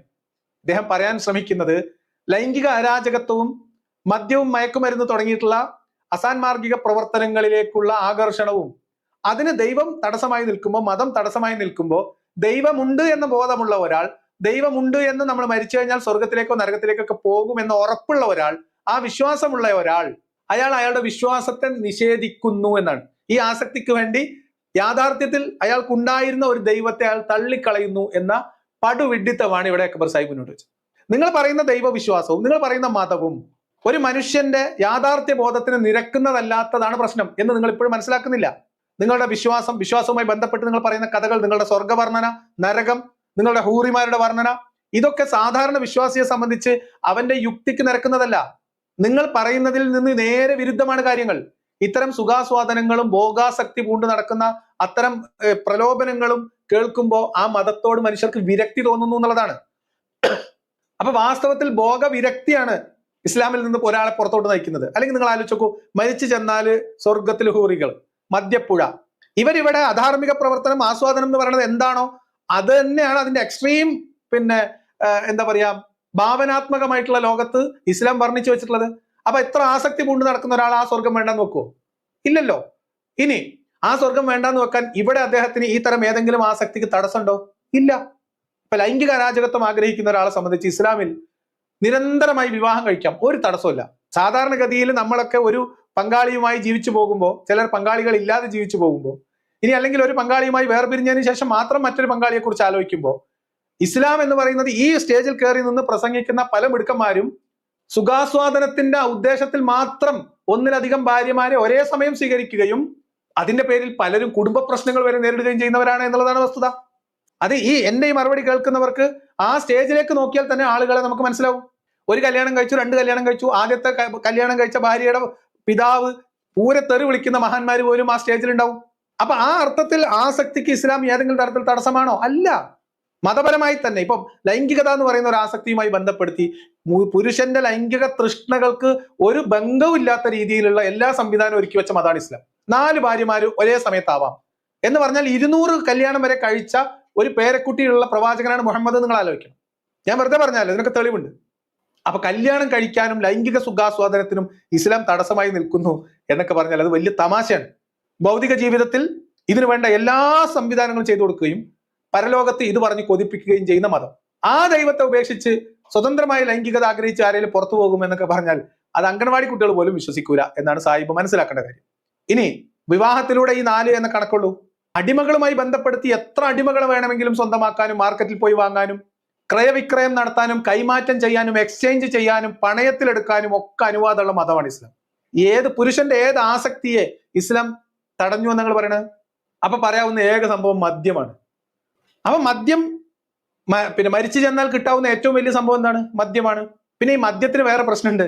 മദ്യം നിങ്ങൾ ഏറ്റവും പ്രധാനപ്പെട്ട ആസക്തിയായിട്ട്, നിങ്ങളുടെ ഏറ്റവും പ്രധാനപ്പെട്ട എന്താ പറയാ ആസ്വാദന മാർഗമായിട്ട് 4 കല്യാണം, 5 കല്യാണം, 8 കല്യാണം, പിന്നെ അതിനൊത്ത അടിമ സ്ത്രീകളെ ലയത്തിൽ താമസിപ്പിക്കുകയും ചെയ്യുമ്പോൾ മദ്യം ആവശ്യത്തിന് ബാരൽ കണക്കിനുണ്ടെങ്കിൽ തന്നെ ആരും കുടിക്കൂല. നിങ്ങൾ അനുവദിച്ചാലും കുടിക്കൂല. കാരണം എന്താ? അത് യഥാർത്ഥത്തിലുള്ള സുഖാസ്വാദനത്തിന് തടസ്സമാകുമെന്ന് സാമാന്യമായിട്ട് എല്ലാ മനുഷ്യന്മാർക്കും അറിയാം. അപ്പൊ അതൊന്നും വലിയ കാര്യമുള്ള കാര്യമല്ല എന്നാണ് നിങ്ങൾ മനസ്സിലാക്കേണ്ടത്. അപ്പോ ആസക്തി പൂണ്ടിട്ടാണ് ആളുകൾ മതം വിട്ടു പോകുന്നത് എന്നൊക്കെ പറഞ്ഞാല് അത് വല്ലാത്ത പറച്ചിലായി പോകുമെന്നാണ് പറയാനുള്ളത്. ഇതാണ് സംഭവിച്ചുകൊണ്ടിരിക്കുന്നത്. അവിടെ നമുക്ക് ചെയ്യാനുള്ള ദൗത്യം സുബൈർ അദ്ദേഹത്തിന്റെ വിഷയാവതരണത്തിൽ അവസാനം പറഞ്ഞു. യഥാരൂപത്തിലുള്ള മതബോധനത്തിലൂടെ കുട്ടികളുടെ ചെറുപ്പത്തെ കുറെ കൂടി കൃത്യമായി രേഖപ്പെടുത്തുകയും രൂപപ്പെടുത്തുകയും ചെയ്യാൻ നമുക്ക് കഴിയണം. ഇത് യഥാർത്ഥത്തിൽ അവിടെയാണ് അതിന്റെ സൊല്യൂഷൻ ഉള്ളത്. ഇത് ഞാൻ പറയുന്നത് എവിടെ കേവലം ഒരു പ്രതിരോധം എന്ന നിലക്കല്ല, മറിച്ച് ഇതാണ് വസ്തുത എന്നുള്ളതാണ്. ഇത് കേവലമായ പ്രതിരോധമല്ല, ഇത് സഹതാപാർഹമായിട്ടുള്ള ഗതികേട്. എന്താണ് പ്രശ്നം? ഇനി പരിഹാരം എന്താ? നമ്മൾ ചെറിയ പ്രായം തൊട്ട് കുട്ടികളെ ഉത്ബോധിപ്പിക്കണം. അതല്ലേ ചോദ്യകർത്താവ് ചോദിച്ചത്. നിങ്ങൾ മറ്റൊരു സംവിധാനങ്ങൾക്കും ഇല്ലാത്ത തരത്തിലുള്ള ഉത്ബോധനം നടത്തി, അധ്യാപനങ്ങൾ നടത്തി, പഠനം നടത്തി, കുട്ടികളെ പരിശീലിപ്പിച്ചു. അൽഫിത്ര മുതൽ 2 വയസ്സ് 3 വയസ്സിലും നിങ്ങൾ മതബോധനം കൊടുത്തു കൊണ്ടുവന്ന സമൂഹത്തിൽ ഒരാള് ഒരു ആസ്വാദനത്തിന്റെ കഥ പറയുമ്പോഴത്തേക്ക് ബോധ്യമുള്ള ദൈവത്തെ ഇട്ടെറിഞ്ഞ് ഓടിപ്പോകും എന്നൊക്കെ പറഞ്ഞാൽ അത് നിങ്ങളുടെ തന്നെ ദൈവവിശ്വാസത്തെ കളിയാക്കലാണ് എന്നാണ് പറയേണ്ടത്. അപ്പൊ എന്തായാലും ഞാൻ അതിലേക്ക് പോകുന്നില്ല. ഇനി കുറച്ചുകൂടി കേൾക്കാണ്ട്. ഇതിങ്ങനെ തിരിച്ചു മറിച്ചും പറഞ്ഞുകൊണ്ടിരിക്കുകയാണ്. നിങ്ങൾ തന്നെ ചിന്തിക്കുക. നിങ്ങളുടെ ചെറുപ്പത്തിൽ എപ്പോഴെങ്കിലും നിങ്ങളുടെ സ്കൂളുകളിൽ ലഹരിക്കെതിരെയുള്ള ബോധവൽക്കരണ ക്ലാസുകൾ കേൾക്കുവാൻ നിങ്ങൾക്ക് അവസരമുണ്ടായിട്ടുണ്ടോ? ഇന്ന് സർക്കാർ തലത്തിൽ തന്നെ ലഹരി, അപകടകരമായ ലഹരിയെക്കുറിച്ച് സ്കൂളുകളിൽ കൗമാരപ്രായത്തിലുള്ള കുട്ടികൾക്ക് ബോധവൽക്കരണം ചെയ്യുകയാണ്. എന്താണ് അതിന് കാരണം? ആ രൂപത്തിലായിരിക്കുന്നു ലഹരിയോടുള്ള പ്രതിപത്തി. അതേപോലെ തന്നെയാണെല്ലാം. ലഹരി ഒരു വലിയ പ്രശ്നമാണ്. എന്നാൽ അതിനെതിരെയുള്ള ബോധവൽക്കരണം എല്ലാ കാലത്തും ഉണ്ടായിട്ടുണ്ട്. ഞങ്ങളൊക്കെ പഠിക്കുമ്പോൾ സ്കൂളിൽ ലഹരി വിരുദ്ധ ബോധവൽക്കരണ പരിപാടികൾ ഉണ്ടായിരുന്നു. അന്ന് മാർക്കറ്റിൽ ഉണ്ടായിരുന്ന ലഹരി ഏതായിരുന്നു എന്നുള്ളത് വ്യത്യസ്തമാണ്. അന്ന് നമ്മളെ നമുക്ക് ബോധവൽക്കരണം തന്നിരുന്നത് ഏതൊക്കെ ലഹരി പദാർത്ഥങ്ങളാണ്, എന്തൊക്കെയായിരുന്നു എന്നതിൽ നിന്ന് വ്യത്യസ്തമാണ് ഇന്നത്തെ സാഹചര്യം. ഇനി ലഹരിയോടുള്ള പ്രതിപത്തി വളരുന്നതിന്റെ കാരണം അത് ദൈവനിരാസാണോ? ഇതൊക്കെ ഇരുട്ടുകൊണ്ട് ഓട്ടടക്കുക എന്ന് ഞാൻ പറയുന്നത് എത്ര ശരിയാണ്? നിങ്ങൾ നോക്കൂ, സാമാന്യ ബോധവും യുക്തി ചിന്തയുള്ള ഒരാളെ സംബന്ധിച്ച് അവർ ലഹരിയെ സമീപിക്കില്ല. കാരണം ലഹരി അടിസ്ഥാനപരമായിട്ടുള്ള ഒരു വ്യക്തി അയാളുടെ ജീവിതത്തെയും അയാളുടെ സന്തോഷത്തെയും അയാളുടെ സുഗമമായിട്ടുള്ള സാമൂഹ്യ ജീവിതത്തെയും തടസ്സപ്പെടുത്തും. അത്തരം കാര്യത്തിൽ യുക്തിബോധമുള്ള, സാമൂഹ്യ ബോധമുള്ള, പൗരബോധമുള്ള ഒരാൾ ലഹരിയിൽ നിന്ന് വിട്ടുനിൽക്കും. അതിന് അദ്ദേഹത്തിന് സാമാന്യ ബോധം മാത്രം ഉപയോഗിച്ചാൽ മതി. അതേസമയത്ത് മതബോധനത്തിന്റെ അടിസ്ഥാനത്തിൽ ലഹരി വർജിക്കുന്ന ഒരാളെ സംബന്ധിച്ച് ഏത് സമയവും ലഹരിക്കണിയിൽ വീഴാം. കാരണം ലഹരി, എന്തുകൊണ്ട് ലഹരിയിൽ നിന്ന് വിട്ടുനിൽക്കണം എന്ന ചോദ്യത്തിന് ഇവരുടെ മുമ്പിൽ ആകെയുള്ള ഉത്തരം അള്ളാഹു നിഷിദ്ധമാക്കി എന്നതാണ്. മതം ധാർമ്മികത പഠിപ്പിക്കുന്നതാണ് സമൂഹത്തിൽ ഇന്ന് കാണുന്ന തിന്മകളുടെ, ബഹുഭൂരിപക്ഷം തിന്മകളുടെയും അടിസ്ഥാന കാരണം എന്ന് വിചാരിക്കുന്ന ആളാണ് ഞാൻ.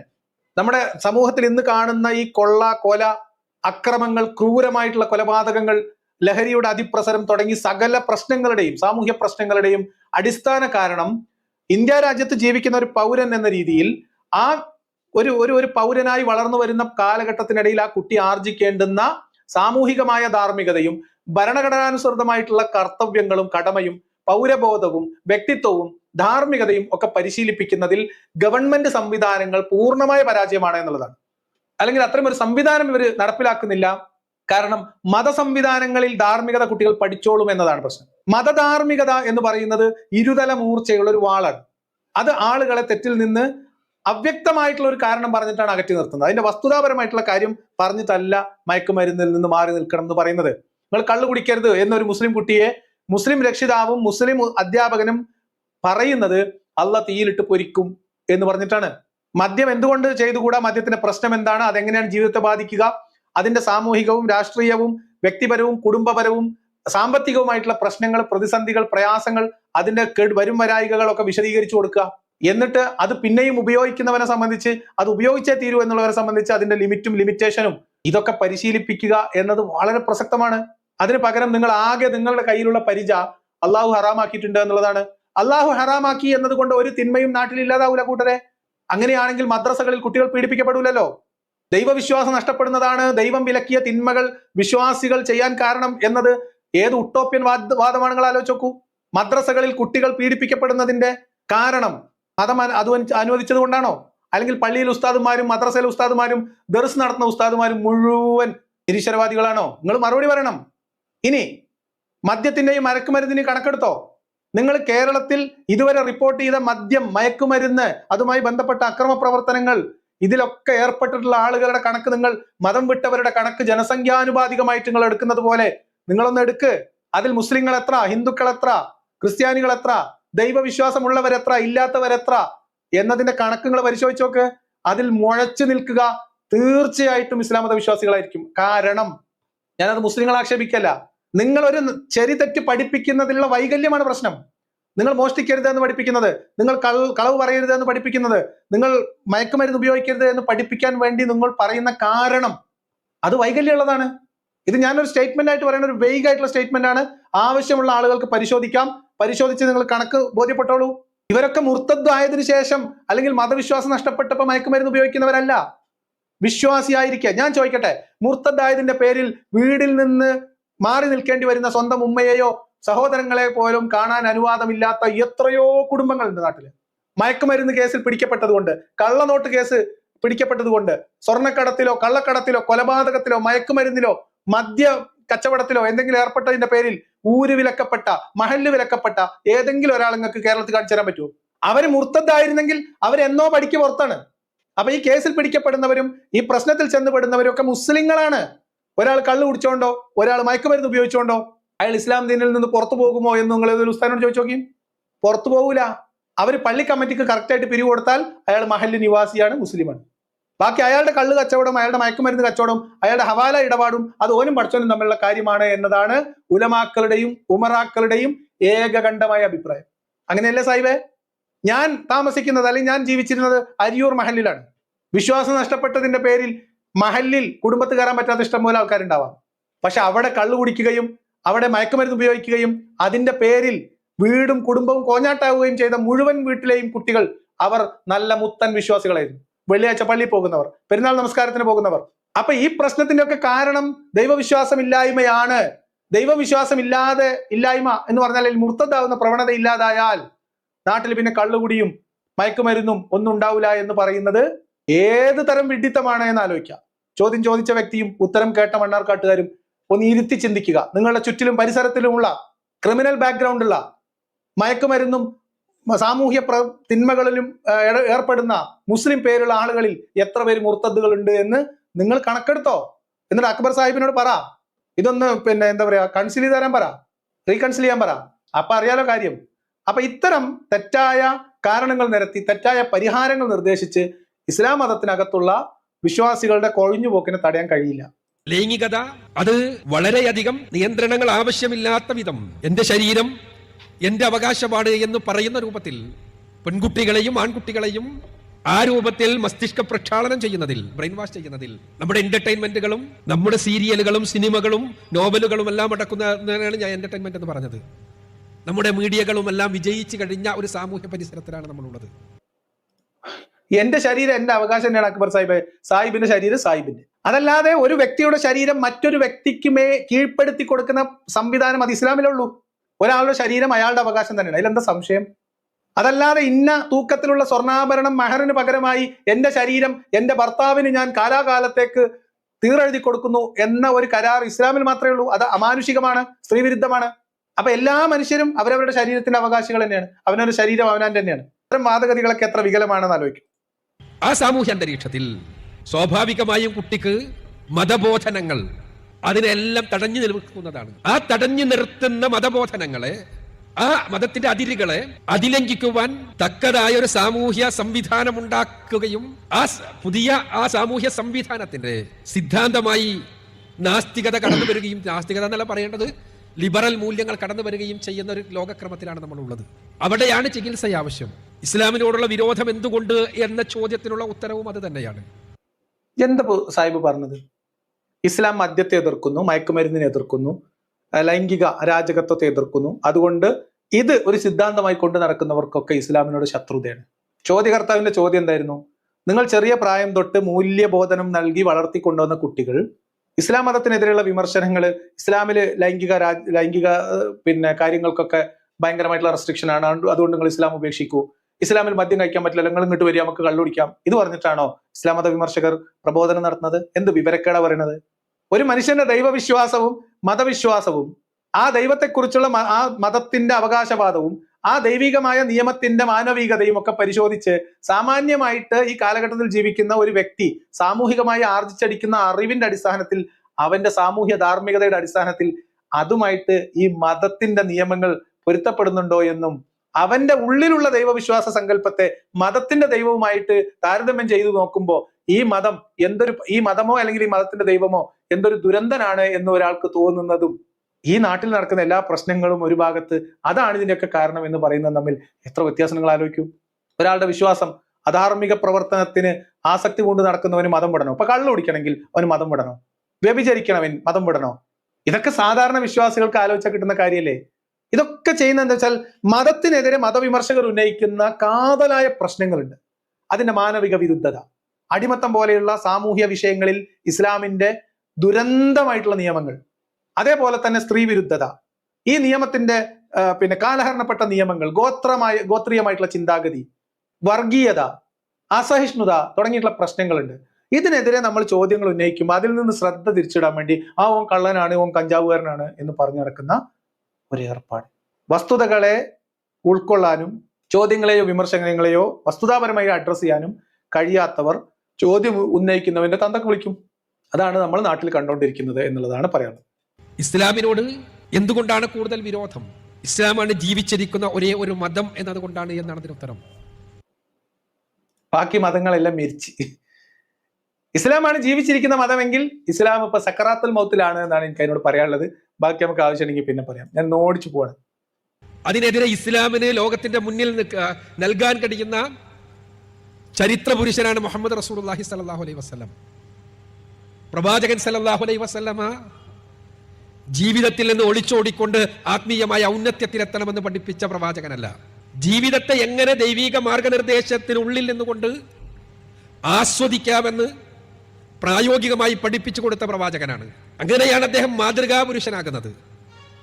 ലഖദ് കാന ലക്കും ഫീ റസൂലില്ലാഹി ഉസ്വത്തുൻ ഹസന എന്ന് പരിശുദ്ധ ഖുർആനിലൂടെ പടച്ചവൻ പ്രവാചകനെ സർട്ടിഫൈ ചെയ്യുമ്പോൾ ഈ ബടായി നിർത്തിയാൽ തന്നെ ഇസ്ലാം പകുതി രക്ഷപ്പെടും എന്ന് എനിക്ക് പറയാനുള്ളത്. ഉസ്വത്തുൻ ഹസന എന്ന് പറഞ്ഞിട്ട് നിങ്ങൾ 6-ാം നൂറ്റാണ്ടിൽ ജീവിച്ച ഒരു മനുഷ്യനെ എല്ലാ കാലത്തുമുള്ള എല്ലാ മനുഷ്യർക്കുമുള്ള ഏറ്റവും ഉത്തമമായ ജീവിത പദ്ധതിയാണ്, മാതൃകയാണ് എന്ന് പറഞ്ഞ് ആ മനുഷ്യനെ കുറിച്ച് നിങ്ങളുടെ തന്നെ ഗ്രന്ഥങ്ങളിൽ എഴുതി പിടിപ്പിച്ചിട്ടുള്ള, നിറം പിടിപ്പിച്ചിട്ടുള്ള കഥകൾ, ഇന്നത്തെ കാലത്തെ മനുഷ്യരുടെ മുമ്പിൽ വിളമ്പാൻ പറ്റാത്ത വൃത്തികേടിന്റെ കഥകൾ, നിങ്ങൾ നേരത്തെ പറഞ്ഞ ഈ ആസക്തിയും ഭോഗാസക്തിയും നിറഞ്ഞ കഥകൾ, അതിന് തെളിവായി നിൽക്കുന്ന ഖുർആൻ വചനങ്ങൾ, ഇതൊക്കെ വെച്ചുകൊണ്ട് നിങ്ങൾ ഈ മാതൃക തള്ളിപ്പിടിച്ച് ഇത് യാതൊരു മാറ്റമില്ലാത്ത ഉത്തമ മാതൃകയാണെന്ന് തള്ളിപ്പിടിച്ച് കൊണ്ടിരുന്നതാണ് ഏറ്റവും വലിയ പ്രശ്നം.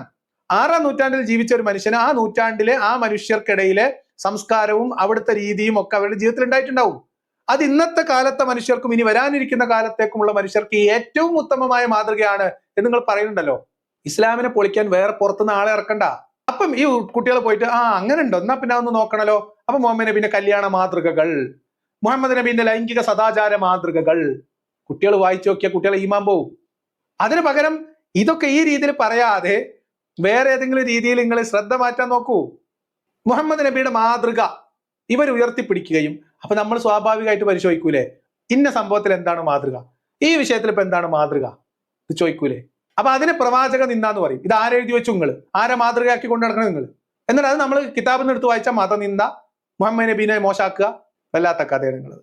ആ പ്രവാചകന്റെ മാതൃക എന്നത് പ്രവാചകൻ ജീവിതത്തെ എങ്ങനെ ആസ്വദിക്കാമെന്ന്, ദൈവിക വിധിവിലക്കുകൾക്കുള്ളിൽ നിന്നുകൊണ്ട് എങ്ങനെ ആസ്വദിക്കാമെന്ന്, അതിനുള്ളിൽ നിന്നുകൊണ്ട് എങ്ങനെ സമ്പാദിക്കാമെന്ന്, എങ്ങനെ ലൈംഗികത ആസ്വദിക്കാമെന്ന്, എങ്ങനെ നാട് ഭരിക്കാമെന്ന്, ഇങ്ങനെയെല്ലാം പഠിപ്പിക്കുകയല്ല, പ്രായോഗികമായി കാണിച്ചു കൊടുത്തു കൊടുത്തയാളാണ്. ഇതാണ് പ്രശ്നം. നിങ്ങൾ ആലോചിച്ചോക്കൂ, എങ്ങനെ ദൈവികമായ വിധിവിലക്കുകൾക്കകത്ത് നിന്നുകൊണ്ട് എങ്ങനെ ലൈംഗികത ആസ്വദിക്കാമെന്ന് മുഹമ്മദ് നബി പഠിപ്പിച്ചടിച്ചിട്ടുണ്ടെന്ന്. ഇത് അന്വേഷിച്ചിട്ട് ഇത് വായിച്ചിട്ട് കിതാബ് എടുത്തിട്ട് അയ്യീഷ് എന്നൊരാൾ പറഞ്ഞാൽ നിങ്ങൾ അയാളെ കുറ്റം പറഞ്ഞ കാര്യം? എന്നിട്ട് നിങ്ങൾ പറയണത് ഇവർക്ക് ഭോഗാസക്തി ഉള്ളത് കൊണ്ടാണ് മുഹമ്മദ് നബിനെ കുറ്റം പറയണത്. നിങ്ങൾ എന്താ പറയണത്? ദൈവിക മാർഗത്തിൽ നിന്നുകൊണ്ട് എങ്ങനെ സുഖാസ്വാദനം നടത്താം എന്ന് മുഹമ്മദ് നബീന്റെ മാതൃക ഉണ്ട്. തോട്ടത്തിലേക്ക് പോയ കഥ പ്രസക്തമാകുന്നത് അവിടെയല്ലേ?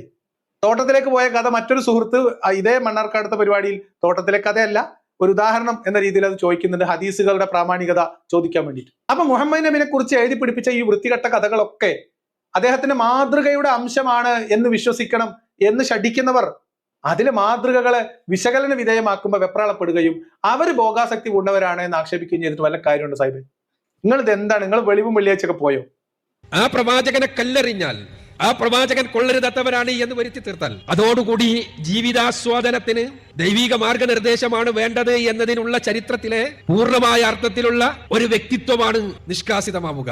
അതുകൊണ്ടാണ് പ്രവാചകനെതിരെയുള്ള കല്ലേറ്. മുഹമ്മദ് നബി ലൈംഗിക സദാചാരത്തിന്റെ ഉത്തുംഗ ശൃംഗത്തിലിരിക്കുന്ന ആളാണ് എന്നതുകൊണ്ട് അദ്ദേഹത്തെ നമ്മൾ വട്ടത്തിൽ നിന്ന് കല്ലെറിയുന്നു എന്നാണ് അക്ബർ സാഹിബ് ഇവിടെ വിടുവായത്തം പറയുന്നത്. ഞാൻ ഇതിന് മറുപടി പറയാൻ അർഹിക്കുന്നില്ല. അക്ബർ പറഞ്ഞ ഈ കാരണം കൊണ്ട് മുഹമ്മദ് നബിയെ ഈ വീഡിയോയിൽ ആക്ഷേപിക്കാൻ ഞാൻ ഉദ്ദേശിക്കുന്നില്ല. കാരണം എത്ര വേങ്ങി കൊടുത്താലും മതിയാവാത്ത ഒരു പ്രശ്നം ഇവർക്കുണ്ട്. നമ്മളെ കൊണ്ട് ഇങ്ങനെ ഇത് പറയിപ്പിക്കുക എന്നുള്ളതാണ് ഇവരുടെ ഉദ്ദേശം. അതുകൊണ്ട് നമ്മൾ ഇനി വീണില്ല. കേവലമായി എന്തുകൊണ്ട് എന്ന ചോദ്യത്തിനപ്പുറത്ത് എന്ത് ചെയ്യാൻ കഴിയും എന്നാണ് നമ്മൾ ആലോചിക്കേണ്ടത്. ഇവിടെ മതബോധനം ആവശ്യമുണ്ട്, മതബോധന രംഗത്ത് പരിഷ്കരണം ആവശ്യമുണ്ട്, നമ്മുടെ പാരന്റിങ്ങിന്റെ രംഗത്ത് പരിഷ്കരണം ആവശ്യമുണ്ട്, നമ്മൾ മക്കളെ വളർത്തുമ്പോൾ എന്തൊക്കെ ശ്രദ്ധിക്കണമെന്ന വിഷയത്തിൽ പരിഷ്കരണം ആവശ്യമുണ്ട്, നമ്മുടെ വിദ്യാഭ്യാസ സ്ഥാപനങ്ങൾ തെരഞ്ഞെടുക്കുന്ന വിഷയത്തിൽ പരിഷ്കരണം ആവശ്യമുണ്ട്, ഭൗതിക വിദ്യാഭ്യാസ സ്ഥാപനങ്ങളെ എന്തിനൊക്കെ ആശ്രയിക്കണമെന്ന വിഷയത്തിൽ പരിഷ്കരണം ആവശ്യമുണ്ട്, പല കാര്യങ്ങളിലും ഇടപെടലുകൾ ആവശ്യമുണ്ട്. അപ്പൊ ഇടപെട്ടോടത്തോളം കോഞ്ഞാട്ടാക്കിയിട്ടുണ്ട്, ഇനി ആദ്യം ഇടപെടണം എന്നാണ് ഇപ്പോ സാഹിബ് പറഞ്ഞത്. ചോദ്യകർത്താവിന്റെ ചോദ്യം ഇത് എന്തുകൊണ്ട് സംഭവിക്കുന്നു എന്നാണ്. നമ്മളെ പോരായ്മയായിരുന്നു, നമ്മൾ ചെയ്തോടത്തൊക്കെ പേവുണ്ടായിരുന്നു, നമ്മൾ ഇനി അത് ആദ്യം ശ്രദ്ധിക്കണം, ശരിയാക്കണം എന്നാണ് സാഹിബ് പറഞ്ഞത്. നിങ്ങൾ ശരിയായിക്കോളി. പക്ഷെ നിങ്ങൾ പറഞ്ഞ പ്രശ്നം തെറ്റാണ്. നിങ്ങൾ പ്രശ്നം വസ്തുതാപരമല്ല. നിങ്ങൾ പ്രശ്നത്തെ അനലൈസ് ചെയ്തത് തെറ്റാണ്. തെറ്റായ രോഗനിർണയം, ആ രോഗനിർണയത്തെ അടിസ്ഥാനപ്പെടുത്തിയുള്ള ചികിത്സ ദുരന്തമായിരിക്കും. മനസ്സിലായോ? അതാണ് എനിക്ക് പറയാനുള്ളത്. സാഹിബ് ഇപ്പൊ പറഞ്ഞ ഇപ്പൊ നടത്തിയിട്ടുള്ള രോഗനിർണയവും അതിന് നിർദ്ദേശിക്കപ്പെട്ട ചികിത്സയും ഈ രോഗത്തിന്റെ ആഴം, വ്യാപ്തി വർദ്ധിപ്പിക്കും. ഇസ്ലാം കൂടുതൽ അപകടത്തിലേക്ക് പോകും. ഇസ്ലാം വിട്ട ആളുകൾ പുറത്തോട്ട് കൂട്ടമായി ഇദാ ജാ നസ്റുല്ലാഹി വൽ ഫതഹ് എന്നൊക്കെ പറഞ്ഞതിന്റെ നേരെ വിപരീതം സംഭവിക്കും. അതാണ് സംഭവിക്കാൻ പോകുന്നത്. അതുകൊണ്ട് എത്രയും പെട്ടെന്ന് ഇസ്ലാം മതത്തെ രക്ഷിക്കണം എന്നുള്ള ആളുകൾ ആദ്യം അക്ബർ സാഹിബിനെ ഈ കാര്യങ്ങൾ പറഞ്ഞ് ബോധ്യപ്പെടുത്തിക്കൊള്ളി. കാരണം അക്ബർ സാഹിബ് പ്രബോധിപ്പിച്ചിട്ടാണ് ഈ കോലത്തിൽ നാട്ടിലെ പ്രശ്നങ്ങൾ ഉണ്ടായത്. അക്ബർ സാഹിബ് പ്രബോധിപ്പിച്ചിട്ടാണ് കുറെ പേര് ഇവിടുന്ന് IS പോയത്, കുറെ പേര് ഇസ്ലാം വിട്ടുപോയി. അങ്ങനെയെല്ലാം മാത്രമേ നമുക്ക് പുതിയ തലമുറയെ ഈ അപകടകരമായ, കാരണം ദൈവനിഷേധം എന്നതല്ല അപകടം. ദൈവനിഷേധം ഇവിടെ സൂചിപ്പിക്കപ്പെട്ടതുപോലെ കാലാന്തരങ്ങളിൽ ഉണ്ടായി വന്നിട്ടുണ്ട്. ഇവിടെയുള്ളത് ദൈവനിഷേധം എന്ന അപകടം മാത്രമല്ല, ദൈവനിഷേധത്തിൽ അധിഷ്ഠിതമായി ഒരു വളരെ വൃത്തികെട്ട ഒരു അധാർമികമായ സമൂഹ സൃഷ്ടിക്ക് വേണ്ടി ശ്രമിക്കുന്നത്. അതിൻ്റെ അനുരണനങ്ങളാണ് നമ്മുടെ സമൂഹത്തിൽ കണ്ടുകൊണ്ടിരിക്കുന്നത്. അപ്പോൾ അവിടെ ഇത്തരത്തിലുള്ള ഇടപെടലുകൾ ആവശ്യമാണ് എന്നാണ് ഈ ചോദ്യത്തിന് ഉത്തരമായി എനിക്ക് സൂചിപ്പിക്കാൻ. ഒരിക്കൽ കൂടി ആവർത്തിച്ച് പറയുന്നു, നമ്മുടെ നാട്ടിൽ ഇന്ന് ഇവർ മതവിശ്വാസമില്ലായ്മ കൊണ്ടുണ്ടാവുന്നത് എന്ന് പറയുന്ന എല്ലാ പ്രശ്നത്തിന്റെയും കാരണം മതാടിസ്ഥാനത്തിലുള്ള ധാർമ്മിക മൂല്യബോധനമാണ്. ഒരു സംശയമല്ല. നിങ്ങൾ സാമൂഹിക ധാർമ്മികതയും വ്യക്തിയുടെ ധാർമ്മികതയും അതേപോലെ തന്നെ എത്തിക്സും ഒക്കെ, മൊറാലിറ്റിയും ഒക്കെ മതത്തിന്റെ അടിസ്ഥാനത്തിൽ പഠിപ്പിച്ചതിന്റെ ദുരന്തമാണ് ഇന്ന് നമ്മുടെ സമൂഹം അനുഭവിക്കുന്നത് എന്ന് നമുക്ക് യാതൊരു സംശയമില്ലാതെ പറയാം. അതിൽ ഒരു ജാതി, ഒരു മതം എന്നൊന്നും മാറ്റിയെടുക്കണ്ട. മതങ്ങളല്ല ഒരു ജനാധിപത്യ രാജ്യത്തെ പൗരന്റെ ധാർമ്മിക മൂല്യ പരിശീലനം നൽകേണ്ടത്. അത് ഇവിടുത്തെ ഭരണകൂടങ്ങളുടെ ബാധ്യതയാണ്. അത് സർക്കാരുകൾ ഏറ്റെടുക്കണം. മൊറാലിറ്റി പഠിപ്പിക്കല്, ഒരാളുടെ ഒരാളുടെ പൗരബോധം, അവരുടെ ജനാധിപത്യ സംസ്കാരം, അവന്റെ ധാർമ്മികത, സാമൂഹ്യ ധാർമ്മികത, ഭരണഘടനാ മൂല്യങ്ങളുമായിട്ടുള്ള പ്രതിബദ്ധത, ഇതൊക്കെ പഠിപ്പിക്കേണ്ടത് ഇവിടുത്തെ ഭരണകൂടത്തിന്റെ ബാധ്യതയാണ്. അത് പൊതുവിദ്യാഭ്യാസത്തിന്റെ ഭാഗമാക്കേണ്ടതാണ്. ഇത് ഇവിടുത്തെ പൊതുസമൂഹത്തിന്റെ കൂടി ബാധ്യതയായിട്ട് നമ്മൾ എല്ലാവരും ഏറ്റെടുക്കേണ്ടതാണ്. മദ്യം, മയക്കുമരുന്നും ഇപ്പൊ നമ്മൾ കുറച്ച് ദിവസങ്ങളായിട്ട് കണ്ടുകൊണ്ടിരിക്കുന്ന ഹൃദയഭേദകമായ എല്ലാ പ്രശ്നങ്ങളുടെയും പരിഹാരം എന്ന് പറയുന്നത് പൊതുവായിട്ടുള്ള ഒരു മൂല്യബോധനത്തിന്റെ ആവശ്യകതയിലേക്കാണ് വിരൽ ചൂണ്ടുന്നത്. അത് കേവലമായ മതാധ്യാപനങ്ങൾക്കപ്പുറത്ത് ഒരു മനുഷ്യനായിട്ട് ഭൂമിയിൽ ജീവിക്കുമ്പോൾ, പ്രത്യേകിച്ച് ഇന്ത്യയിൽ ഒരു പൗരനായി ജീവിക്കുമ്പോൾ, കേരളത്തിലെ ഒരു വ്യക്തിയായിട്ട് ജീവിക്കുമ്പോൾ എങ്ങനെ ആയിരിക്കണം, അയാൾ എന്ത് ചെയ്യണം, എന്ത് ചെയ്യണ്ട, എന്തുകൊണ്ട് ചെയ്യണ്ട, എന്ത് ശരി, എന്ത് തെറ്റ് എന്നതൊക്കെ വളരെ കൃത്യമായിട്ടുള്ള അധ്യാപനം, പരിശീലനം, അത് ഭരണഘടനാനുസൃതമായി ജനാധിപത്യ രീതിയിൽ പൗരബോധവും ധാർമ്മികതയും ഒക്കെ ഉണ്ടാവുന്ന തരത്തിലുള്ള പൗരന്മാരെ വാർത്തെടുക്കുന്നതിൽ, ധാർമ്മികത പഠിപ്പിക്കുന്നിടത്തു നിന്ന് മതങ്ങളുടെ കുത്തക അവസാനിപ്പിക്കാതെ ഈ നാട് നന്നാവുന്ന പ്രശ്നമേ ഉദിക്കുന്നില്ല എന്നാണ് എന്റെ വ്യക്തിപരമായിട്ടുള്ള നിരീക്ഷണം. അതിന് എനിക്ക് എന്റേതായിട്ടുള്ള കാരണങ്ങളുണ്ട്. അത് വരും ദിവസങ്ങളിൽ എപ്പോഴെങ്കിലും വേറൊരു അവസരത്തിൽ അതൊരു വിഷയമായിട്ട് തന്നെ പറയാം എന്ന് മാത്രമാണ് പറയാനുള്ളത്. എന്തായാലും ചോദിച്ച ചോദ്യത്തിനുള്ള ഉത്തരമല്ല അക്ബർ പറഞ്ഞത്. മതം വിട്ടുപോകുന്നവരൊക്കെ പ്രശ്നക്കാരാണ് എന്ന് പൊതുവിൽ ചിത്രീകരിക്കാനുള്ള ഒരു വിഫല ശ്രമം നടത്തിയെന്നതിനപ്പുറത്തേക്ക് എന്തുകൊണ്ട് ഇത് സംഭവിക്കുന്നു എന്നും എന്താണ് ഇതിന് പരിഹാരം എന്നതിലും യാതൊരു നിർദ്ദേശവും, ക്രിയാത്മകമായിട്ടുള്ള യാതൊരു നിർദ്ദേശവും അക്ബർ സാഹിബ് മണ്ണാർക്കാട് നടത്തിയിട്ടില്ല. അതുകൊണ്ട് തന്നെ മണ്ണാർക്കാട് അക്ബർ സാഹിബിന്റെ ഈ മറുപടി കേട്ടിട്ട് കൂടുതൽ മുർത്തദ്ദുകൾ ഉണ്ടാവാനാണ് സാധ്യത എന്ന് മാത്രമാണ് മണ്ണാർക്കാട്ടുകാരോട് മുന്നറിയിപ്പ് എന്ന രീതിയിൽ പറയാനുള്ളത്. ആ ചോദ്യം ചോദിച്ച സുഹൃത്തിനും പരിപാടി സംഘടിപ്പിച്ചവർക്കുള്ള പ്രത്യേക നന്ദി, മണ്ണാർക്കാട് ഇങ്ങനെ ഒരു പരിപാടി സംഘടിപ്പിക്കാൻ അവർ തിരഞ്ഞെടുത്തതിലുള്ള പ്രത്യേക നന്ദി അറിയിക്കുന്നു. മണ്ണാർക്കാട് നടത്തിയിട്ടുള്ള ഈ പരിപാടിയിലെ മറ്റൊരു ചോദ്യം, അതിന്റെ ഉത്തരവും നമുക്ക് വരും ദിവസങ്ങളിൽ ഒരിക്കൽ പരിശോധിക്കാം.